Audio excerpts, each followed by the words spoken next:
জানিয়ে দিব এই মুহূর্তে আমাদের হাতে এসেছে বাংলাদেশের গুরুত্বপূর্ণ আপডেট সংবাদের শিরোনাম। শুরুতেই থাকছে ব্যালটের ভাঁজে ধানের শীষ ইস্যুতে ছাত্রদলের ইসি ঘেরাও কর্মসূচি। এবারে জানিয়ে দিব সন্ধ্যায় প্রধান উপদেষ্টার সঙ্গে জামায়াত ইসলামীর বৈঠক। এদিকে জুলাই যোদ্ধাদের মুক্তিযোদ্ধা স্বীকৃতি, পৃথক দপ্তর খোলার প্রতিশ্রুতি তারেক রহমানের। আরও জানাবো গণ অভ্যুত্থানে যাদের ভূমিকা নাই তারাই নানা আকাঙ্ক্ষার কথা বলে। সবশেষে জানিয়ে দিব পুলিশ কোনো রাজনৈতিক দলের রক্ষক নয়, জানালো স্বরাষ্ট্র উপদেষ্টা। এতক্ষণ শুনছিলেন হাতে থাকা আপডেট সংবাদের শিরোনাম, এবারে বিস্তারিত।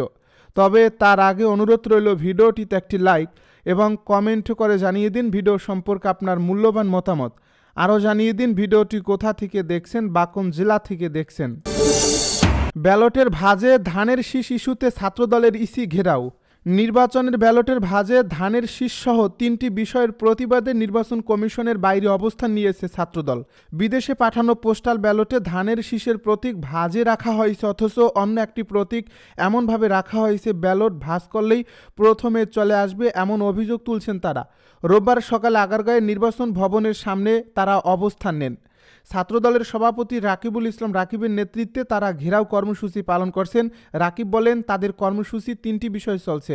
1. পোস্টাল ব্যালট সংক্রান্ত বিষয়ে নির্বাচন কমিশনের পক্ষপাতদুষ্ট ও প্রশ্নবিদ্ধ সিদ্ধান্ত, যা নির্বাচন প্রক্রিয়ার নিরপেক্ষতা নিয়ে গুরুতর সংশয় সৃষ্টি করছে। 2. বিশেষ একটি রাজনৈতিক গোষ্ঠীর চাপের মুখে দায়িত্বশীল ও যৌক্তিক সিদ্ধান্তের পরিবর্তে হঠকারী ও অদূরদর্শী সিদ্ধান্ত গ্রহণ, যা কমিশনের সিদ্ধান্ত ও পেশাদারত্বকে প্রশ্নবিদ্ধ করে।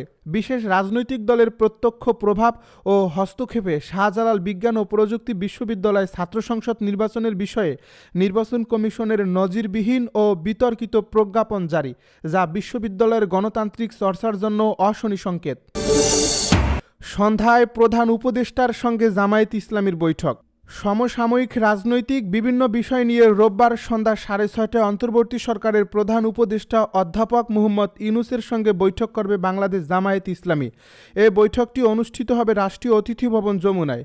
রোববার দুপুর 12:15টার দিকে পাঠানো এক সংবাদ বিজ্ঞপ্তিতে জামায়াত এ তথ্য জানায়। এ বিজ্ঞপ্তিতে বলা হয়, জামায়াতের আমির শফিকুর রহমানের নেতৃত্বে 4 সদস্যের একটি প্রতিনিধি দল বৈঠকে অংশ নেবে।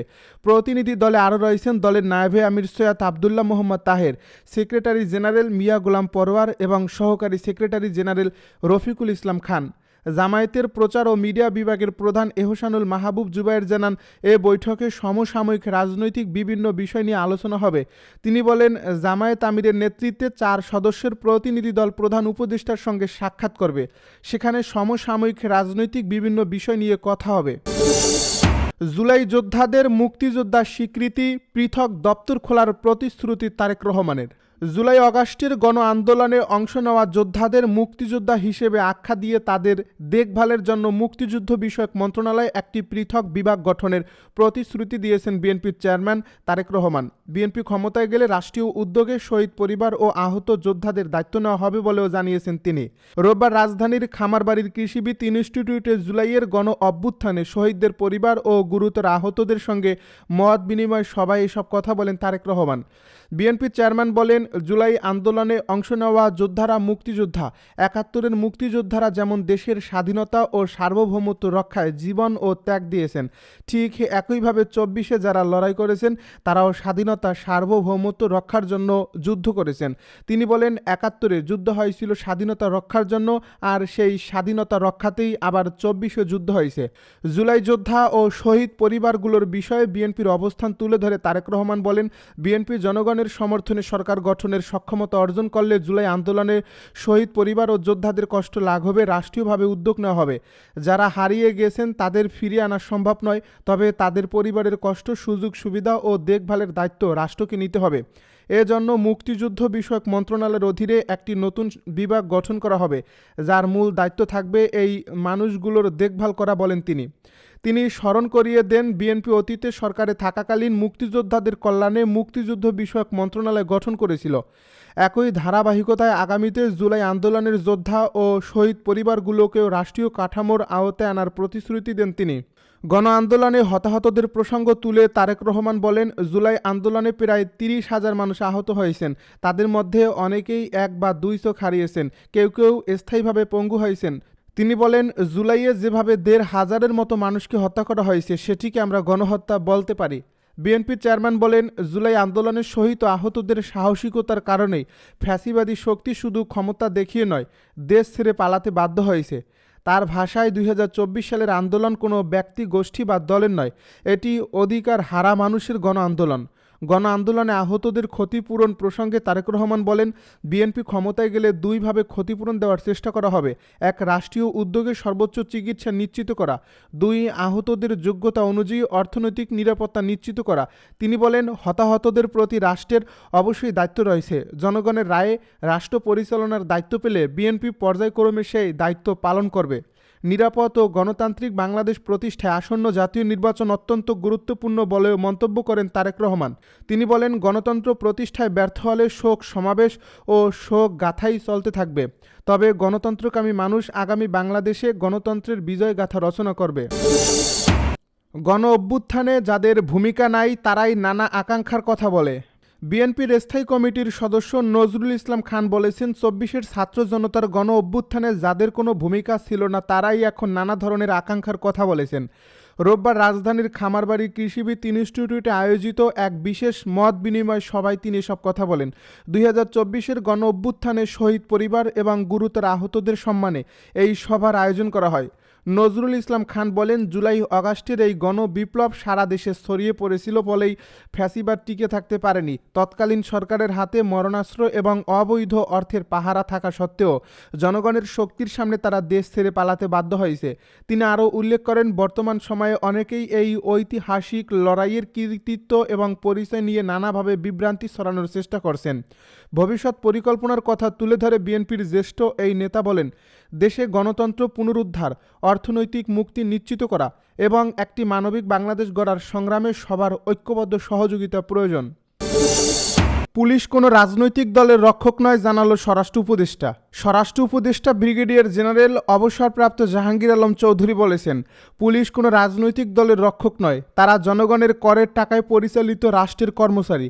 পুলিশ বাহিনীর মূল দায়িত্ব হলো জনগণের সেবা করা এবং আইনের শাসন নিশ্চিত করা। রোববার সকালে রাজশাহীর সরদায় বাংলাদেশ পুলিশ একাডেমিতে সহকারী পুলিশ সুপারদের প্রশিক্ষণ সমাপনী কুচকাওয়াজ অনুষ্ঠানে প্রধান অতিথির বক্তব্যে তিনি এসব কথা বলেন। নির্বাচনকালীন দায়িত্ব প্রসঙ্গে স্বরাষ্ট্র উপদেষ্টা বলেন, মানবিক মর্যাদা ও আইনের শাসন রক্ষা অনেকটাই মাঠ পর্যায়ের পুলিশের আচরণের উপর নির্ভর করে। জনগণের আস্থা অর্জন ছাড়া কেবল শক্তি প্রয়োগ করে শান্তি প্রতিষ্ঠা সম্ভব নয়। আসন্ন জাতীয় সংসদ নির্বাচন অবাধ, সুষ্ঠু ও নিরপেক্ষভাবে সম্পন্ন করতে পুলিশ বাহিনী সম্পূর্ণ প্রস্তুত রয়েছে। তিনি বলেন, নির্বাচনকালীন নিরাপত্তা নিশ্চিত করতে প্রায় ১ লাখ পুলিশ সদস্যকে বিশেষ প্রশিক্ষণ দেওয়া হয়েছে। নির্বাচনী দায়িত্ব পালনের সময় পুলিশকে শতভাগ নিরপেক্ষ থাকতে হবে এবং কোনো অনৈতিক সুবিধা বা আপ্যায়ন গ্রহণ করা যাবে না। ভোট কেন্দ্রে কোনো বিশৃঙ্খলা সৃষ্টি হলে রিটার্নিং অফিসারের পরামর্শ অনুযায়ী তা কঠোরভাবে দমন করতে হবে। আইন প্রয়োগ প্রসঙ্গে স্বরাষ্ট্র উপদেষ্টা আরও বলেন, পুলিশের সঙ্গে কেবল কঠোরতায় নয়, প্রকৃত শক্তি হলো ন্যায় বিচার নিশ্চিত করা। তদন্ত, গ্রেপ্তার ও সিদ্ধান্ত গ্রহণে পুলিশকে অবশ্যই নিরপেক্ষ ও বিচক্ষণ হতে হবে। কোনো রাজনৈতিক পরিচয় বা ব্যক্তিগত চাপের কাছে নতি স্বীকার করা যাবে না। জনগণ এমন একটি পুলিশ বাহিনী চায় যারা ভয় নয়, বরং নিরাপত্তা ও আস্থার অনুভূতি সৃষ্টি করবে। দুর্নীতিকে রাষ্ট্রের সবচেয়ে বড় শত্রু উল্লেখ করে তিনি বলেন, দুর্নীতি প্রতিষ্ঠানকে ভেতর থেকে ধ্বংস করে এবং জনগণের বিশ্বাস নষ্ট করে। কোনো পুলিশ সদস্য যদি ব্যক্তিগত স্বার্থ বা রাজনৈতিক সুবিধার জন্য দায়িত্বচ্যুত হয় তবে সে রাষ্ট্রের ভিত্তিকেই দুর্বল করে দেয়। অন্যায় আদেশ বা পক্ষপাতমূলক কর্মকাণ্ডে অংশ নেওয়া যাবে না। সাহসের ব্যাখ্যা দিয়ে স্বরাষ্ট্র উপদেষ্টা বলেন, সাহস মানে শুধু বিপদের মুখে দাঁড়িয়ে থাকা নয়, অন্যায় আদেশে না বলা এবং জুলুমের বিরুদ্ধে মজলুমের পক্ষে দাঁড়ানোই প্রকৃত সাহস। সততা ও নৈতিকতাই নবীন পুলিশ কর্মকর্তাদের সবচেয়ে বড় পরিচয় হওয়া উচিত।